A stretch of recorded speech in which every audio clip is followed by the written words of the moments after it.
ମୋ ନାଁ ଯୁବରାଜ ସାମଡ଼, ଗାଁ ନାଁ ସାଗର ସାହି, ପୋଷ୍ଟ ଶାଳଚୁଆ, ପଞ୍ଚାୟତ ବି ଶାଳଚୁଆ, ଥାନା କପ୍ତିବାଦା।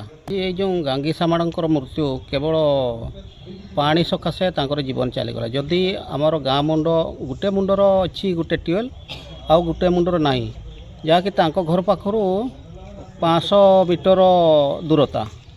ତେଣୁ ଦୂର ହେତୁ ସେ ଗୋଟେ ଚୁଆରୁ ପାଣି ନେଇକି ଖାଆନ୍ତି। ସେଇ ଚୁଆକୁ ସନ୍ଧ୍ୟା 6ଟା ଖଣ୍ଡେ ଟାଇମ୍ରେ ଯାଇଛନ୍ତି ପ୍ରାୟ ମୋର ଅନୁମାନ।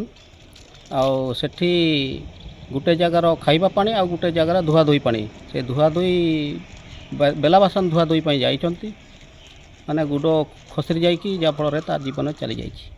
ମୁଁ ଏହା ନିବେଦନ କରିବି ସେଇ ଜାଗାର ଗୋଟେ ଟ୍ୟୁବୱେଲ୍ ନିଶ୍ଚିତ ବ୍ୟବସ୍ଥା କରିବେ। ମୁଁ ସେଠି ପ୍ରାୟ 40 ପାଖାପାଖି ଘର ହେବ।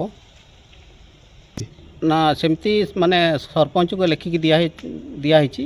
ସରପଞ୍ଚ କହିଛନ୍ତି ହଁ ହେଇଯିବ, ମାନେ ଆଜି ବି ଆସିଥିଲେ ସରପଞ୍ଚ କହୁଥିଲେ ହଁ, ମାନେ ଏଇ ଘଟଣାକୁ କେନ୍ଦ୍ର କରି କହିଲେ ହଁ ତୁରନ୍ତ କରିବି। ସେଟା କେତେ ଦୂର କରିବେ ତାର ମାନେ ବହୁତ ବର୍ଷରୁ ଯାହା ହଉ ଗୋଟେ ଟ୍ୟୁବୱେଲ୍ ହେଇଛି। ବହୁତ ଆନ୍ଦୋଳନ କଲା ପରେ ସେଇ ଗୋଟେ ଟ୍ୟୁବୱେଲ୍ର ଚଳିପାରୁନାହାନ୍ତି ଏମାନେ। ଭଲ ବାହାରୁଛି କିନ୍ତୁ ତାଙ୍କର ଦୂରତା 500 ମିଟର ଦୂର। ବର୍ତ୍ତମାନ ମୁଁ ଏହା ନିବେଦନ ରଖିବି ସେଇ ଯେଉଁ ଜାଗାର ମୃତ୍ୟୁ ହେଲା ସେଇ ଜାଗାରେ ଗୋଟେ ଟ୍ୟୁବୱେଲ୍ ନିଶ୍ଚିତ ଖୋଳି ଦିଅନ୍ତୁ।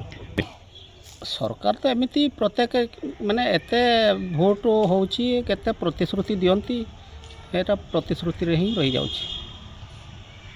ସରପଞ୍ଚକୁ ଲେଖିକି ଦିଆହେଇଛି, ସେ କହିଲେ ହଁ ହେବ, ଆଜି ପର୍ଯ୍ୟନ୍ତ ହେଇନାହିଁ, ଯାହାଫଳରେ କି ଗୋଟେ ଜୀବନ ଚାଲିଗଲା।